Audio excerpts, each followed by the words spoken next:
ప్రకటించడానికి ప్రధాన ప్రతిపక్ష నాయకుడు హోదా వారికి అవసరం లేదని నేను భావిస్తున్నా. రెండవది కేటీఆర్ గారు, వారు ట్విట్టర్లోనే మాట్లాడుతున్నారు.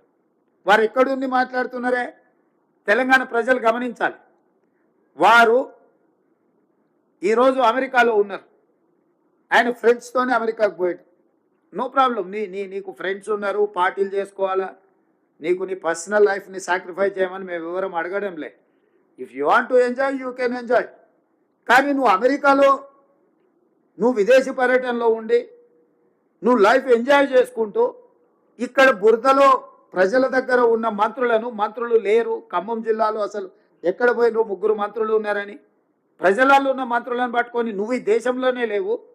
ఖమ్మం జిల్లాలో ప్రజల మధ్యలో ఉండి బట్టి విక్రమార్క గారు, తుమ్మల నాగేశ్వరరావు గారు, పొంగులేటి శ్రీనివాసరెడ్డి గారు 2 రోజుల నుంచి ఇక్కడ సమన్వయం చేసుకొని కష్టపడుతుంటే మంత్రులే లేరు. ఏ రకంగా మీరు కేటీఆర్ గారు మీరు ఏం మాట్లాడుతున్నారో మీకేమన్నా అంటే మీరు హోస్ట్లో ఉండి మాట్లాడుతున్నారా, హోస్ట్లో లేక మాట్లాడుతున్నారా, సమాచారం ఉండి మాట్లాడుతున్నారా, సమాచారం లేకుండా మాట్లాడుతున్నారా నాకైతే తెలియదు. కానీ మీకు తగదు. మీరు అమెరికాలో వండుకుంటూ మీ పర్సనల్ లైఫ్ని మీరు ఎంజాయ్ చేస్తూ ఇక్కడ ప్రజల కష్టాలండి వరదల వల్ల బురదలో కూరుకుపోయిన ప్రజలకు అండగా నిలబడ్డ మంత్రులను బద్నాం చేయాలన్న నీ ఆలోచన నీకు ఎలాంటి ప్రయోజనం చేకూర్చదు. కాబట్టి ఇట్లాంటి చిల్లర ప్రయత్నాలు ప్రతిపక్షం మానాలి.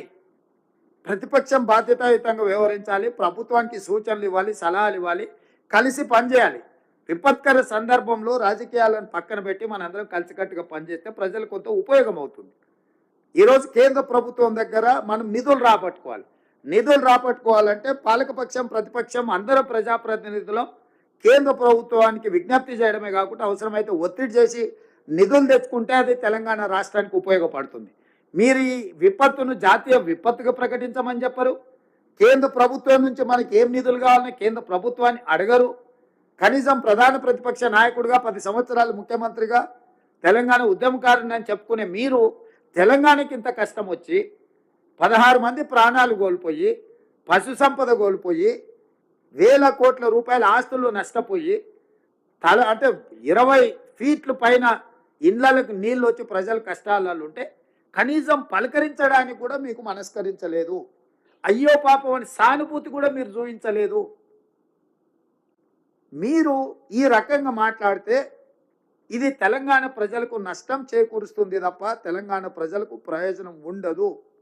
మా ప్రభుత్వం ప్రజల కష్టాలలో ఉన్నప్పుడు కష్టాలను తీర్చడానికి ప్రయత్నం చేస్తుంది తప్ప రాజకీయ ప్రయోజనం కోసం మేము ఆలోచన చేయము. ఈరోజు నా ప్రయత్నం అంతా ప్రజలకు అండగా నిలబడాలని. నిజంగా వాళ్ళకు వచ్చిన కష్టానికి ప్రభుత్వం ఎంత సహాయం చేసినా తక్కువనే అవుతుంది. ఇవాళ నేను చూసిన రాజీవ్ గృహకల్పలో పోయినా, ఇంతకుముందు బొక్కలగడ్డ ప్రాంతంలో చూసిన వాళ్ళు ఇల్లు సర్వం కోల్పోయారు. ఒకరొకరు 30 ఏళ్ళు 40 ఏళ్ళు కష్టపడి కొనుక్కున్న ఫ్రిడ్జ్లు, టీవీలు, మంచాలు, ఇంట్లో ఉండే బియ్యం